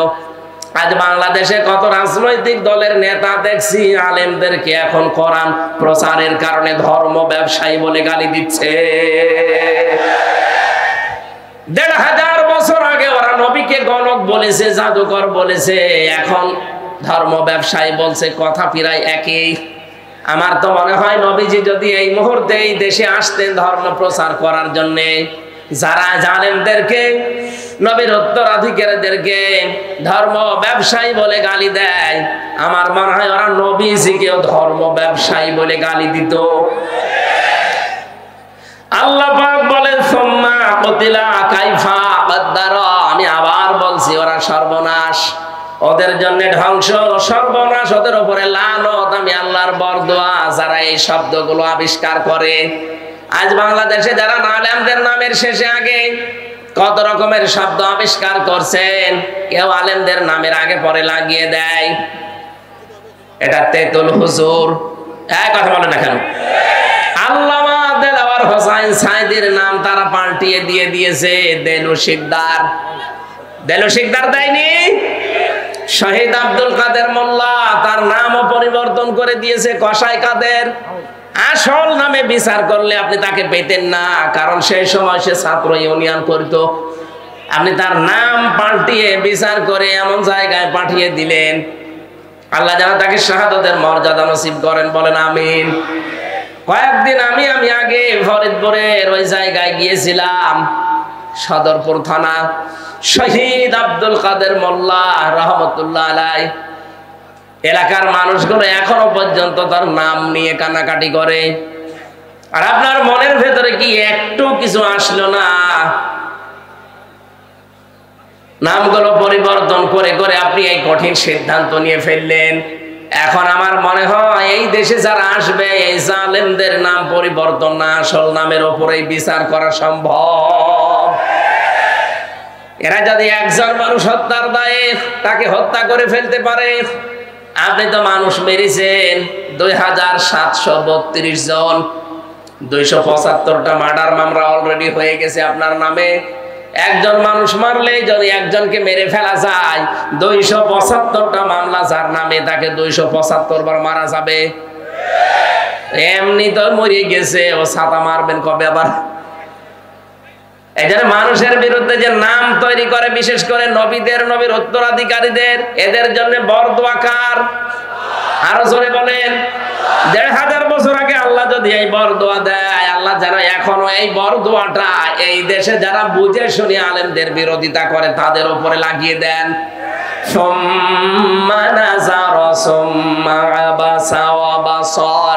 আল্লাহ পাক বলেন একবার কিন্তু তাকিয়েছিলেন নবীর দিকে।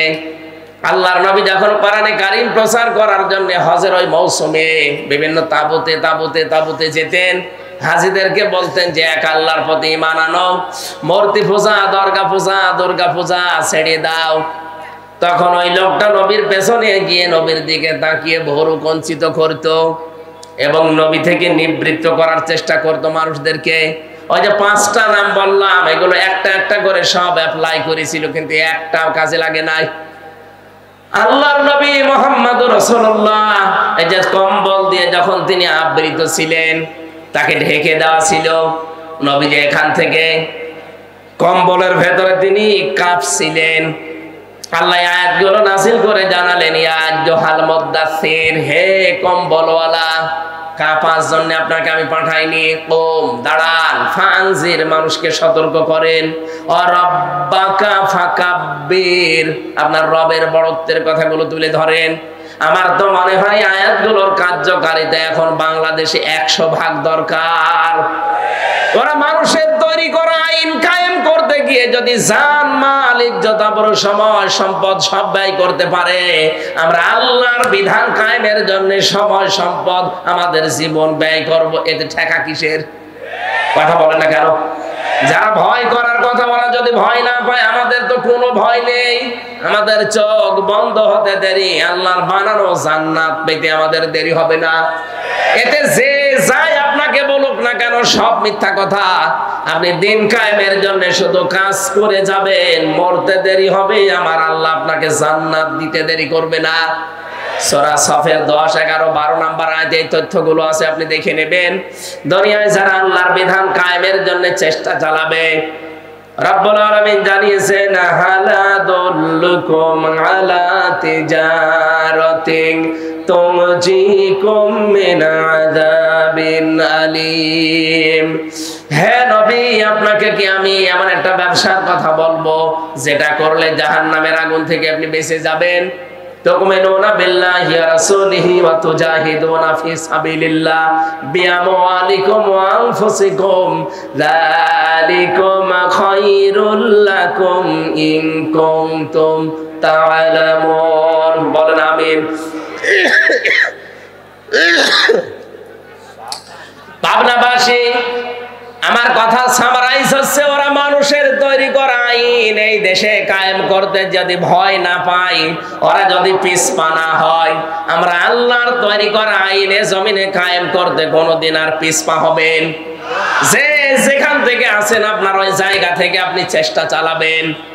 দিন যদি কায়েম হয় তো ভালো, যদি কায়েম না হয় আপনার কোনো অসুবিধা নেই। আপনার বেতন ঠিক বিকাল 5টায় জীবনের শেষ দিনে আপনি পেয়ে যাবেন। বলেন সুবহানাল্লাহ। বিশ্বনবীকে আল্লাহ জানিয়েছেন, সিয়াবাকা ফাতাহির, আপনার পোশাক পবিত্র করেন। এখানে পোশাক পবিত্রের ব্যাখ্যা আমি পেয়েছি 3টা। 1 নম্বরে আপনি যেন কোনো নাপাক পোশাক পরবেন না। 2 নম্বরে কোনো হারাম উপার্জনের টাকা দিয়ে পোশাক কিনবেন না। 3 নম্বরে আপনার পোশাককে যেন আপনি 8-60 ছোট খাটো এরকম পরবেন না। আপনার পোশাক হবে ঢিলা ঢালা। আপনার পোশাক যেন আবার টাকনোর নিচে চলে না যায়। প্যান্ট, পায়জামা, লুঙ্গি যাই পরেন না কেন, এটা যেন টাকনোর নিচে না যায়। এইটা এই আয়াতের ব্যাখ্যা।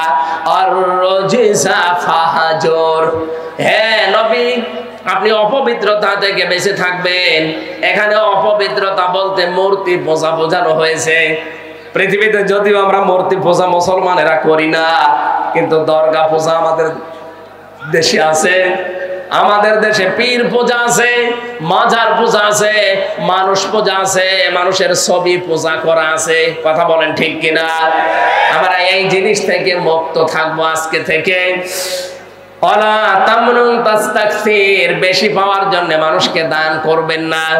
ওয়ালি রাব্বিকা ফাসবির, ইসলামের উপরে চলতে গিয়ে, ইসলাম প্রচার করতে গিয়ে, ইসলামের উপরে টিকে থাকতে গিয়ে বিপদ আপদ মুসিবত আসবে, আপনি ধৈর্য ধারণ করবেন। এই 7টা আয়াত আমার আল্লাহ নাযিল করেছিলেন এই ওলীদ ইবনে মুগীরার কথার জবাব দেওয়ার জন্য। পরবর্তীতে কিয়ামতের কিছু ভয়াবহ চিত্র আমার আল্লাহ নিয়ে আসলেন তার জীবন সম্পর্কে। ফাইযা নুকিরা ফিন নাকুর ফাযালিকা ইয়াউমাইযিন ইয়াউমুন আসির আলাল কাফিরিনা গায়রু ইয়াসির। রব্বুল আলামিন বলেন, সেদিনটা বড় কঠিন হবে যখন সিংহায় ফুৎকার দেওয়া হবে। এদিনটা এত ভয়াবহ, এত কঠিন অবস্থা। আপনারা দুইজনের কথায় হালকা টাচ পেয়েছিলেন। কিয়ামতের ময়দানে সূর্যটা আসবে মাত্র আধা হাত উপরে, 12টা মুখ দিয়ে তাপ দিতে থাকবে। গুনাহগার মুজরিম পাপিষ্ঠ যারা, তাদের মাথার মগজগুলো টকবক করে পড়তে থাকবে। আল্লাহ রাব্বুল আলামিন বলেন, ওই কঠিন দিনকে একটু স্মরণ করো। হে নবী, এই মানুষগুলো তো ওই কঠিন দিন বিশ্বাস করতে চায় না। আপনি আমার উপরে ওদের ভার ছেড়ে দেন। যারিনি ওমান খালাকতু ওয়াহিদা, যারনি আমাকে ছেড়ে দেন এবং তাকেও ছেড়ে দেন। খালাকতু ওয়াহিদা, যাকে আমি স্পেশাল ভাবে বানিয়েছি। এই ওয়ালিদ ইবনে মুগীরার কোনো নাম ছিল না, গন্ধ ছিল না, পরিচয় ছিল না। আমি আল্লাহ নিজে তাকে এত সুন্দর করে আকৃতি দিলাম, পৃথিবীতে আনলাম, ধন সম্পদের মালিক বানালাম। ওয়াজআলতু লাহু মালাম মামদুদা। তাফসীরে ইবনে কাসির বলেন, তাকে আল্লাহ এত বেশি দীর্ঘ সম্পদের মালিক বানিয়েছিলেন। ধন সম্পদ, টাকা পয়সা, ছেলে মেয়ে, চাকর বাকর, বাড়ির কাজের লোক সব ছিল তার। অবানিনা শুহুদা, তার সন্তানাদি এবং তার সঙ্গী আল্লাহ ভরপুর করে দিয়েছিলেন। আমাহাতুলাহু তামহিদা, তাকে ভোগের সামগ্রী পর্যন্ত ভরপুর আল্লাহ দিয়েছিলেন। ভোগ করতে যা লাগে সব আল্লাহ তার আয়ত্তে এনে দিয়েছিলেন।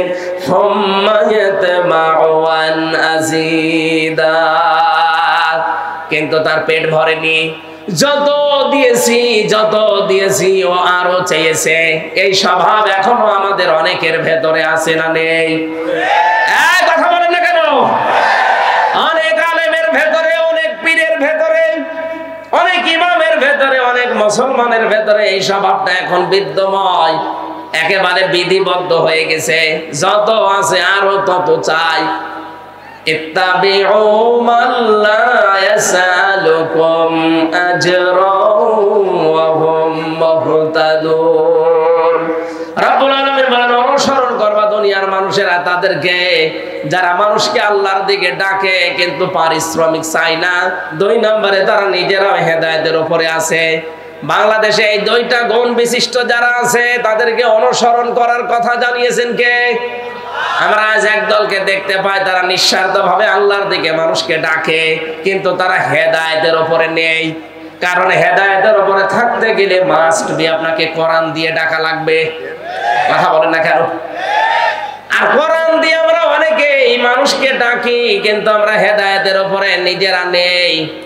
কোরআন দিয়ে আমরা নিজেরা মানুষকে ডাকি, হেদায়েতের উপরে নেই। এই জন্য বললাম, হাজারো মানুষ আজ পারিশ্রমিক চেয়ে নেয়, জোর করে নেয়, না দিলে ওরা কোরআন প্রচার করতে যায় না। এটা আয়াতের সাথে পুরা সাংঘর্ষিক, আপনি যতই দলিল পেশ করেন না কেন। সুতরাং নবীর এই কোরআনের আয়াত অনুযায়ী, আল্লাহর কোরআনের আয়াত অনুযায়ী ওই মানুষগুলোকে অনুসরণ করা লাগবে যারা নিঃস্বার্থভাবে আল্লাহর কোরআনের প্রচার মানুষের ভেতরে করবে এবং নিজে ওই হেদায়েতের উপরে থাকবে। আমরা বাংলাদেশে অনেকগুলো মানুষকে পেয়েছিলাম, তার ভেতরে এখানে যিনি কথা বলতেন আল্লামা সাঈদী রহমতুল্লাহ আলাইহি। কথা বলেন ঠিক কিনা? তার ইখলাসের কারণে, তার ভেতরে যে আল্লাহর প্রতি তাওয়াক্কুল ভরসা ছিল, তিনি যে উজরত ছাড়া আল্লাহর কোরআনে কারীমকে প্রচার করতেন, এই জন্য আল্লাহ তাকে আজ পর্যন্ত চিরন্তন করে রেখে দিয়েছে।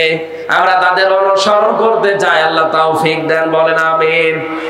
আল্লাহ বলেন, ওই লোকটাকে উদ্দেশ্য করে যে ওয়ালিদ, আরো চাও, আরো চাও। ইন কাল্লা ইন্নাহু কানা লিআয়াতিনা আনিদা সাউরিহিকুহু সাউদা। না, তোমাকে আমি আর আমার নিদর্শন, আমার টাকা পয়সা, আমার অর্থ সম্পদ, আমার প্রভাব প্রতিপত্তি, ধন দৌলত আমি আর দেব না। কারণ এগুলো পেয়ে তুমি আমি আল্লাহকে ভুলে উদ্যত প্রকাশ করেছো। সুতরাং আল্লাহর নিয়ামত পাওয়ার পরে যারা নিয়ামতের শুকরিয়া আদায় না করে আর উল্টা পাল্টা কাজে নিজের জীবনকে জড়িয়ে দেয়, আল্লাহ বলেন সাউরিহিকুহু সাউদা, অতি শীঘ্র আমি আল্লাহ তাকে সাউদ, এটা জাহান্নামের একটা পাহাড়ের নাম। তার মানে দুনিয়ায় যদি আল্লাহ বিপদে তাকে নাও ফেলে, মরণের পরে মহা বিপদ এসে পড়বে। যারা সম্পদের সুষ্ঠু বন্টন করতে চায় না, যারা কোরআনকে আল্লাহর বাণী হিসাবে বিশ্বাস করে না, মানে না, কোরআনওয়ালা মানুষদেরকে যারা কষ্টের ভেতরে ফেলতে চায়, আল্লাহ আমাদের এই মানুষ থেকে হেফাজত করুন, বলেন আমিন।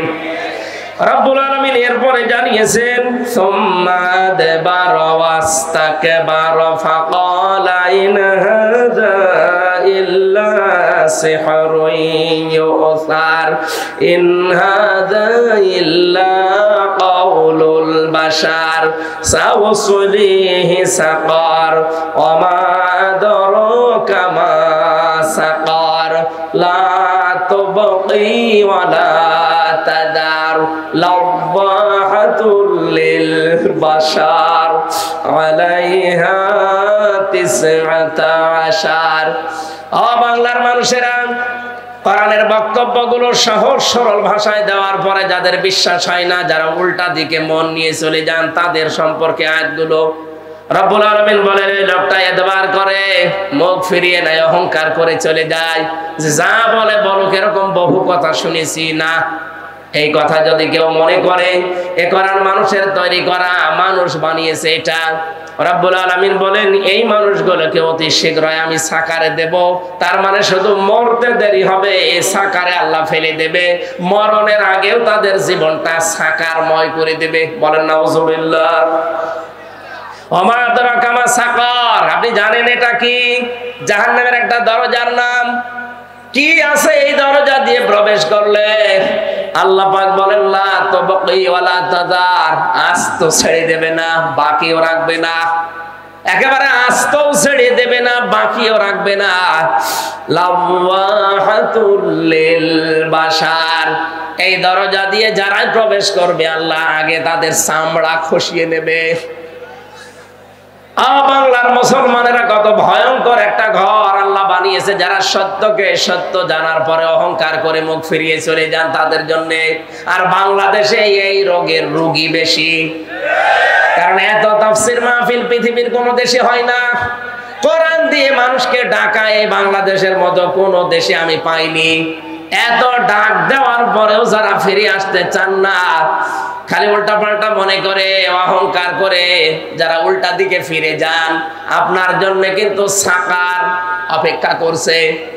এর বর্ণনা আল্লাহ নিজে দিয়েছেন, কাল্লা, কখনোই না, সাকারে তোরে প্রবেশ করাবো। এটা এমন একটা ভয়ঙ্কর জায়গা, ঘরে ঢুকলে আগে চামড়া খসে যাবে। ইন্না শাজারাতা যাক্কুম তাআমুল আসিম কাল মুহলি ইয়াগলি ফিল বুতুনি কাগলিল হামিম খুযুহু ফাতিলুহু ইলা সাওয়াইল জাহিম সুম্মা সাব্বু ফাওকা রাসিহি মিন আযাবিল হামিম যুক ইন্নাকা আনতাল আজিজুল কারীম ইন্না হাযা মা কুনতুম বিহি তামতারুন। বলেন আল্লাহু আকবার। রব্বুল আলামিন এমন একটা চিত্র এখানে চিত্রায়িত করেছেন যে জাহান্নামের ভেতরে এই সাকারে যারা পড়বে তাদেরকে যাক্কুম ফল আমি খেতে দেব। ক্ষুধার যন্ত্রণায় যখন তারা দুই হাত দিয়ে যাক্কুম গাছের ফল পেটের ভেতরে দেবে, গলার ভেতরে যাওয়ার পরে সামনেও আসবে না, ভেতরেও যাবে না, মাঝখানে থাকবে। এটা ছড়ানোর জন্য তারা জাহান্নামের ফেরেশতাদের কাছে বলবে পানি দেন। তাদের নিজেদের রক্ত আর পুষ গরম করে যখন তাদের সামনে ধরা হবে, মুফাসসির জানিয়েছেন এটা যখন এই চলের কাছে আসবে এত গরম হবে, এই নিজের ঠোঁটের মাংসগুলো সব খসে খসে ওই পাতিলার ভেতরে পড়বে। গরম টকবগে এই পানিগুলো নিজের পেটের ভেতরে যাবার পর আল্লাহ বলেন এই মানুষগুলোর নাড়ি ভড়ি যা আছে সব পায়খানার রাস্তা দিয়ে বের হয়ে যাবে। পাবনাবাসী আযাব কিন্তু আমাদের জন্য অপেক্ষা করছে। এই জন্যই বলছি সোমমারাসিহি মিন আযাবিল হামিম, মাথার উপরে যখন গরম তেল ঢেলবে, গরম পানি ঢালা হবে, ফেরেশতারা যখন টিটকারি মারবে আমাদের সাথে, যুক মজা সাকো ইন্নাকা আনতাল আজিজুল কারীম, তুমি তো দুনিয়াতে বড় সম্মানিত ছিলে, মানুষ তোমাকে দেখলে চেয়ার ছেড়ে দিত, মানুষ তো আর বুঝতো না তুমি কয় নাম্বার। তোমার আমল, তোমার আখলাক ওরা বুঝতো না। তোমার দিনের কাজ একরকম, রাতের কাজ আর এক রকম। এরকম মানুষ দেশে নেই? আছে মানে আমরাই। আমাদের চেহারা দেখে উপরের কাজ বেশ ভালোই লাগে, ভেতরে ভেতরে লোকটা এত নিচে নেমে গেছে, শয়তানও অত নিচে নামে না। এখানে যাদের মোবাইল আছে, ফোন আছে, ফ্যাক্স আছে, বাড়িতে কম্পিউটার আছে, এই মানুষগুলোর জীবনে এত নিকৃষ্ট গুনাহগুলো এরা করে, শয়তানের ধোঁকায় পড়ে যে শয়তানও অত নিচে নামে না। এই কথা বলে না কেন? যাদের মোবাইলে আকাশ সংস্কৃতির মাধ্যমে, ইন্টারনেটের মাধ্যমে এমন এমন জিনিস নামান যেগুলো মা আর ছেলে এক জায়গায় বসে দেখা যায় না, স্বামী স্ত্রী পর্যন্ত এক জায়গায় বসে দেখবে তাও লজ্জা পায়, এমন কোন দৃশ্য যাদের মোবাইলে নামানো আছে এই মুহূর্তে ডিলিট করা লাগবে। নয়তো ফেরেশতারা আযাব দিতে দিতে এই শব্দটা বলবে, ইন্নাকা আনতাল আজিজুল কারীম, বড় সম্মানিত ছিল দুনিয়ায়, আজ মজা নাও। আজ তো এখানে মাত্র 20,000 50,000 মানুষ নয় আমরা হব, এখানে যদি আল্লাহ এরকম অপমান করে আপনি অপমানেই মরে যাবেন। কিয়ামতে কোটি কোটি মানুষ থাকবে, একটা বারের জন্য ভাবেন কোটি কোটি মানুষ থাকবে, এতগুলো মানুষের সামনে আমাকে ধরে আল্লাহ অপমান করবে যে দুনিয়ায় তোকে কেউ টের পায়নি, আজকে আমি সব ওপেন করে দেব। তোর মোবাইলে কি থাকতো আজকে আমি সব দেখাবো। ও বাংলার যুবক সন্তানেরা যারা মোবাইলে এমন দৃশ্য রাখেন, এখনই যদি আপনি মারা যান, আপনার এই মোবাইলটা আপনার বোন ব্যবহার করবে, এই মোবাইলটা আপনার মা ব্যবহার করবে, এই মোবাইলটা আপনার বাবা ব্যবহার করবে। কথা বলেন না কেন? বলেন তো আপনার কি মনে হয় যে মোবাইলটা রেখে গেলেন, যার ভেতরে অর্ধ উলঙ্গ উলঙ্গ ছবি রেখে দিয়েছেন, এমন এমন নাম্বার রেখে দিয়েছেন, বিবাহিত মেয়েদের নাম্বার, পাশের বাড়ির প্রতিবেশীর স্ত্রীর নাম্বার, ভাবির নাম্বার সেভ করে ওলট পালট গল্প করেন যারা, এই মোবাইলটা কিন্তু আপনার বাবা ব্যবহার করলে সব দেখবে। আপনি তো মরে গেলেন, এটা যদি সত্যি আপনার বাবা ব্যবহার করে আর যদি ওই দৃশ্যগুলো মোবাইলের ভেতরে পায়, তে কি ধারণা করবে আপনার প্রতি আপনার বাবা বলেন? সুতরাং এই মুহূর্তে আপনার মরণের তো কোনো গ্যারান্টি নেই, বাড়ি যেতে পারবেন গ্যারান্টি আছে? বলেন বলেন, কোনো গ্যারান্টি নেই। এই মুহূর্তে ডিলিট করা লাগবে। যেটা নিজে দেখলে ভালো লাগে, আবু তালেব সাহেব দেখলে আপনি লজ্জা পান, আপনি শরম পান, এরকম কোন দৃশ্য থাকলে আল্লাহর ভয়ে এই মুহূর্তে ডিলিট করা লাগবে। কারা কারা করবেন হাত তোলেন তো। কি আছে মোবাইলে দেখি, এদিকে আসেন। না, আমি হাসির খোরাকি দেওয়ার জন্য বলি নাই, হাজারো মানুষের এরকম চরিত্রের অবক্ষয় কিন্তু আরম্ভ করে ফেলেছে শয়তান। কথা বলে না কেন? আল্লাহ কিয়ামতের কঠিন ময়দানে আমরা যেন ধরা খেয়ে না যাই, সকলে বলেন আমিন। রব্বুল আলামিন বলেন, এই ঘরে সাকারে প্রবেশ করাতে দেরি হবে, তোর চামড়া খসে যেতে কিন্তু দেরি হবে না। অবস্থা বলে, এই দেখেন আমার হাতের আঙ্গুল নেই, নখগুলো সব ওরা প্লাস দিয়ে তুলে ফেলেছে, আর হাতের এই চামড়া এখানে আস্তে করে ব্লেড দিয়ে কেটে দেওয়ার পরে রক্ত ফিনকি দিয়ে বের হয়, কি যেন ঔষধ আছে, এখানে দিলে রক্ত বন্ধ হয়ে যায়। তখন এই মাথা যে চামড়া বেরিয়ে আসে, ওই চামড়াটা একটা মেশিন ধরে টান দেয়, পুরা চামড়া চলে আসে। আল্লাহ যে লাব্বা হাতুল লিল বাশার দিয়েছেন, রব্বুল আলামিন বলেন মানুষের চামড়া তোলা হবে এই ঘরের ভেতরে, এর তো মাত্র হাতের তালুর চামড়া তুলেছে। জাহান্নামে শুধু এই ঘরে সাকারে ঢুকবেন, পুরা চামড়া একবারে আল্লাহ তুলে ফেলবে। রিমান্ডে এর অত্যাচার, এর চিৎকার দেখে আমারই কান্না চলে আসতো।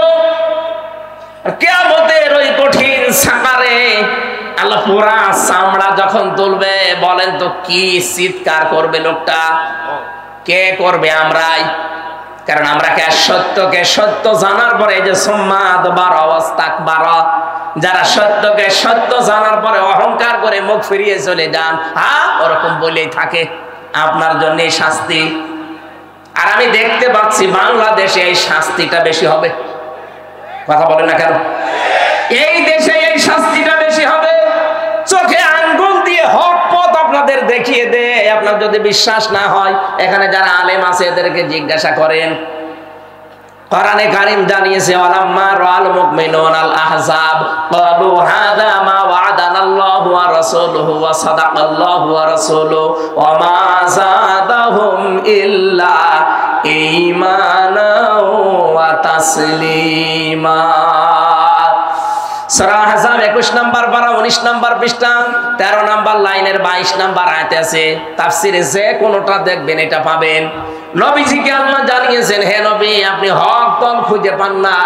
পৃথিবীতে হক দল ওইটা যাদেরকে দেখে অন্য আল্লাহ বিরোধী যারা তারা তেড়ে তেড়ে মারতে আসে। বাংলাদেশে কত দল আজ ইসলামের কাজ করছে, দেখেন তো কোন দলের উপরে বাতিলের টার্গেট নেই, শুধু একটা দলকে ওরা দাবিয়ে রাখতে চায়। আপনি হক দল খুঁজে পান না মানে আয়াতের তাফসীর পড়বেন, দেখবেন এই দেশে হক আপনি যদি চিনতে নাও পারেন, বাতিলরা কিন্তু চিনে ফেলেছে।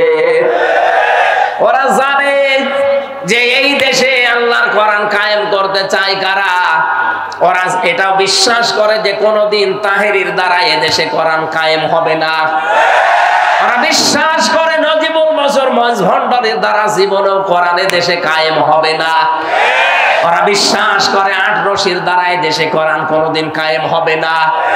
ওরা বিশ্বাস করে ফেলেছে কোরআন কায়েম হতে হলে একামতে দিনের কর্মীদের দ্বারা হবে। এদের সবার টার্গেট এখন ঠেকাও, একামতে দিনকে ঠেকাও। আল্লাহ বলেন না, এদেরকে ঠেকাতে কেউ পারবে না। অনরিদু আন্নামুন্না আলাল্লাযীনা ইসতাদঈফু ফিল আরদ। জমিনে ফেরাউন একটা দলকে দুর্বল করে রাখতে চেয়েছিল কোন ঠাসা করে, সেটা মুসা নবীর দল। আর আমি আল্লাহ ইচ্ছা করলাম তাদের উপরে অনুগ্রহ করে জাতির ইমাম তাদেরকে আমি বানিয়ে দেব। আল্লাহ মনে আছে তাই বানিয়ে দিয়েছে। সারা দেশে এখন দেখেন ইসলামের জয় জয়কার চলছে, কথা বলেন না কেন? শুধু ইমাম বানাবো না, জমিনের উত্তরাধিকারী তাদেরকে আমি বানাবো। অনুমাক্কিনা লাহুম ফিল আরদ, জমিনের শাসন ক্ষমতা তাদেরকে দেব। অনুরিয়া ফিরআউনা ওয়া হামান ওয়া জুনুদাহুমা মিনহুম মা কানু ইয়াহদারুন, আমি আল্লাহ ওদেরকে দেখাতে চাই ফেরাউন হামান আর ওদের সৈন্যবাহিনীকে, ওরা যাদেরকে ভয় পেত তাদেরকে আমি জমিনের শাসন ক্ষমতা দিয়ে ওদেরকে আমি দেখাতে চাই। এই বাংলাদেশে 54 বছরে যাদেরকে কোন ঠাসা করে রাখা হয়েছিল, যাদেরকে দুর্বল করে রাখা হয়েছিল, সূরা কসসের 5 এবং 6 নাম্বার আয়াত মনে হচ্ছে আল্লাহ দেখাচ্ছেন। এই কথা বলে না কেন? এই মানুষগুলোকে আজ আল্লাহ ধরে ধরে জাতির ইমাম বানিয়ে দিচ্ছে। জাতির শুধু ইমাম না, দেশের উত্তরাধিকারী আল্লাহ বানিয়ে দিচ্ছে। আল্লাহ এবার শাসন ক্ষমতায় বসাবে, কারণ কোরআনে কারীম 100 ভাগ আমরা বিশ্বাস করি, নাকি 98 ভাগ? আরো জোরে, অনুমাক্কিনা লাহুম ফিল আরদ, আল্লাহ বলে আমি নিজে তাদেরকে জমিনের শাসন ক্ষমতায় বসাবো। এইটা এখন দেখতে বাকি আছে। আর আমার বিশ্বাস কোরআনের উপরে 100 ভাগ আছে। এইজন্য আমি দৃঢ় বিশ্বাস নিয়ে বলতে পারি সামনের দেশ হবে কোরআনের দেশ, সামনের সংসদ হবে কোরআনের সংসদ। এটা আমরা দেখতে চাই না? চর্ম চোখে যেন আল্লাহ দেখার তৌফিক দেন। 56,000 বর্গ মাইল এইটা দিয়ে চলছে, জোরে বলেন আমিন। আল্লাহুম্মা আমিন।